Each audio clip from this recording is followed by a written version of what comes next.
Hey everyone, Luminous Plasma here, and it's been a long time since I last made a video. Life is busy. I swapped schools, high schools and everything.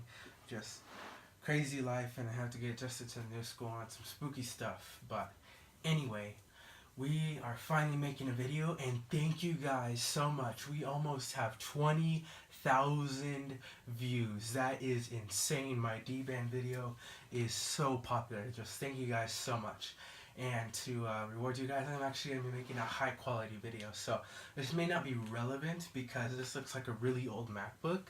But I mean, 2009 was a while back. But it's not the 2006 MacBook that you guys are probably thinking about. The 2006 MacBook is this thing. And it's more boxy and square, whereas that one has rounded corners. And this one looks like this. And it's just terrible. But then this one is like has a full panel, and this one has this little thing, and the difference isn't that much, but when you flip it over, this is the one with like the rectangle battery, and you have to use a penny, and the RAM is really easy to get out, and so is the hard drive, and it's just a really nice computer to empty. But this one is the unibody 2009 MacBook, and that was the 2006. So what we are going to be doing today is we're going to be doing a screen swap, because I have 3 2009 MacBooks. I have a laptop right there, one off camera that I practiced on, and I have this half top. It's a laptop, but it's cut in half because it doesn't have a screen. So the motherboards in my other two have gone bad somehow. So I'm going to be swapping the screen on this one because this motherboard doesn't have any RAM errors, but it doesn't boot up. It doesn't make the Mac chime like the other ones do. So there still may be something wrong with it, but I don't know. We'll have to see. But definitely a screen swap will be pretty useful for some people. It'll be more relevant than the 2006 one. But if you guys are still living in 2009, that's great. So let's start this tutorial. So what you'll need are a T8 screwdriver, I believe, torque, and just a really small Phillips screwdriver. So this is our good computer. So we're going to put this to the side, and we're going to bring up this MacBook, and also the I.O. You can tell, like, this is a pretty crappy one, but that has like the nicer ports, and then the 2006 one has also just a whole bunch of old firewire and stuff, and then yeah, the side still disk drive. So also the 2009 MacBook can run Sierra, and the highest one this can run, I think, is just Snow Leopard. So there's a pretty big difference. This is DDR3 RAM, and the other one's DDR2. So you can get a lot of, I really want this Mac to work because then it'll be pretty modern now. So let's start it. So we're gonna open it up and just take a look. For real. You wanna make sure the power adapter is unplugged, which is not in there. And then we wanna flip it over. And as you can see, it's just one big panel. So you need to take out all 8 screws, which I already did, and just don't lose them. And I don't think they're all the same size, but if they are, just keep track. I'm not sure, but once you take off all 8 screws, it's really easy. You just throw that off to the side, and you take a look inside. That's everything.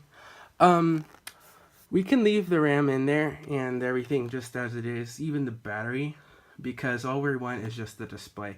So let's start taking that apart. So if you guys have a nicer way of starting your screws, you can use like little bends and stuff, but I'm pretty fast and I won't get my screws mixed up for the purpose of this video, so I'm just going to put it on the carpet in the correct orientation that I found it. So we're going to be starting off with the top left corner. So you have 2 torque screws to remove, so I'm just going to do that.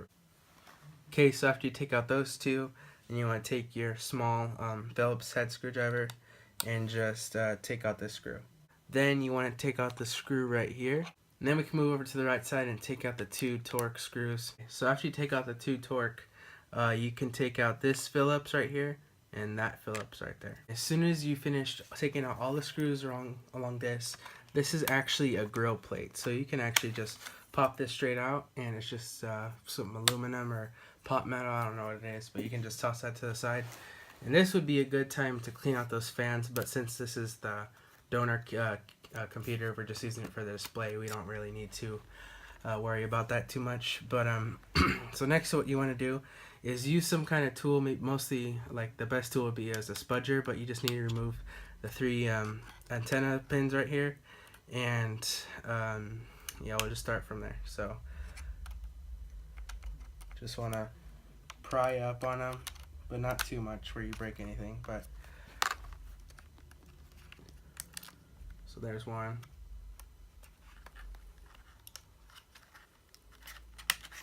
Two. Maybe a screwdriver for this one.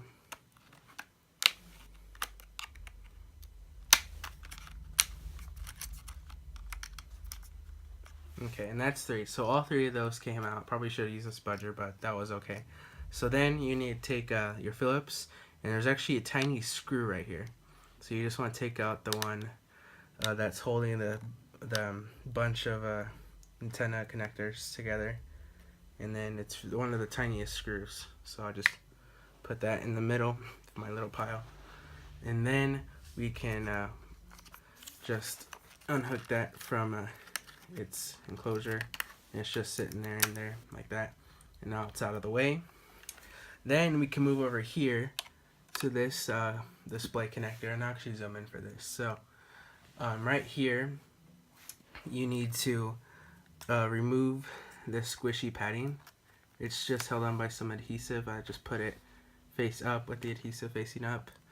Then you want to, there's this little flap that's kind of taped to the motherboard.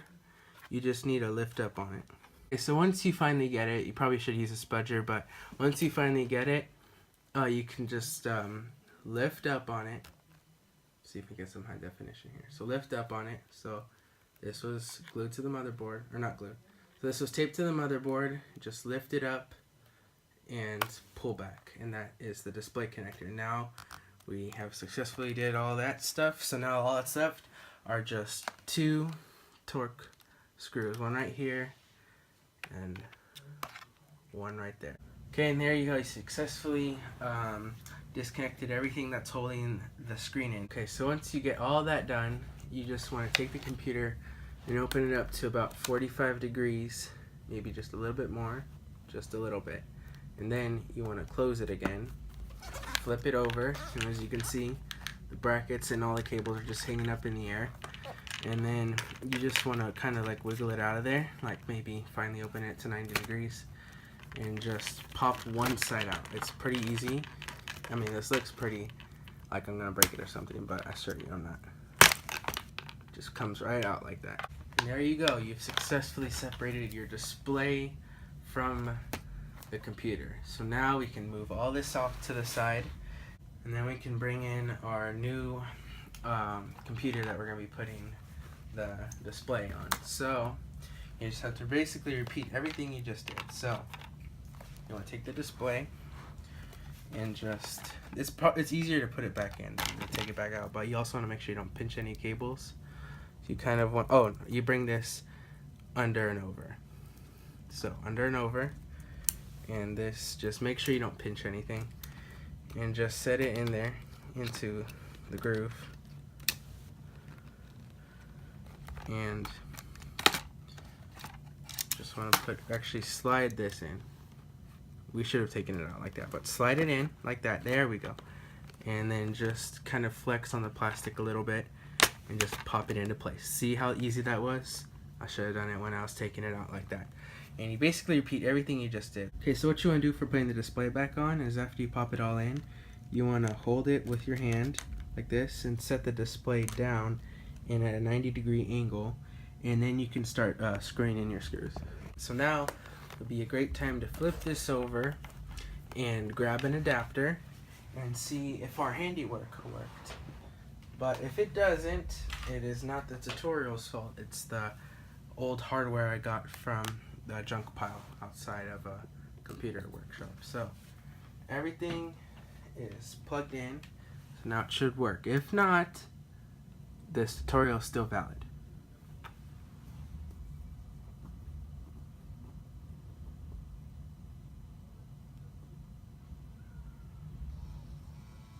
Oh my gosh, it actually worked.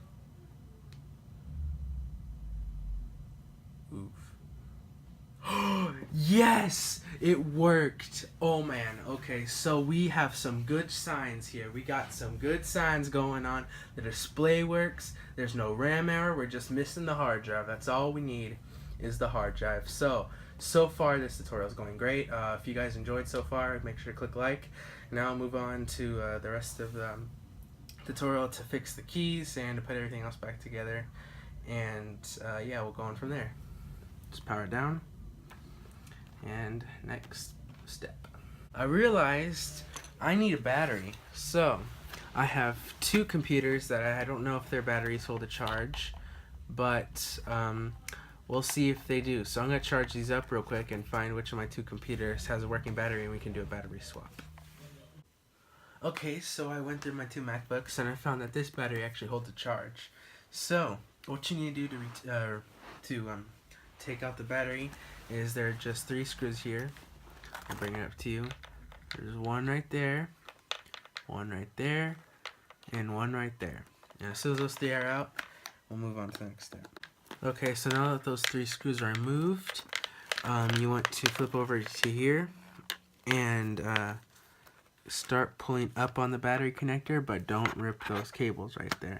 So you want to take a prying tool, in this case my fingernail, and you want to gently wiggle this off of the motherboard, and it's removed.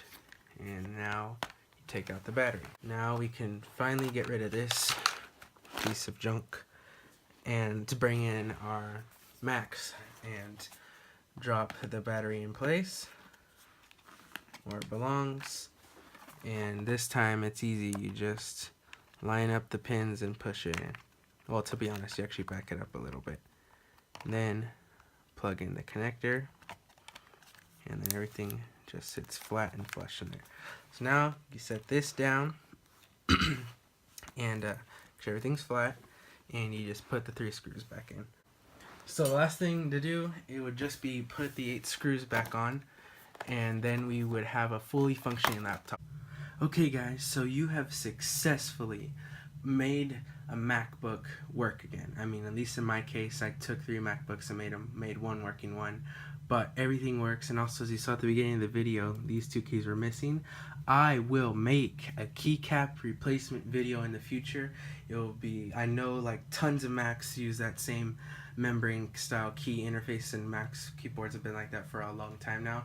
Lots of generations of Apple computers had that kind of keys, and that will be a very useful video. I thought about putting in this one, but it was a lot of information for one video. So, and also make it way more quality, and everything is just going to be awesome. But congratulations, you just replaced the display and upgraded the RAM technically, and replaced the battery, and the hard drive I guess will be in another video.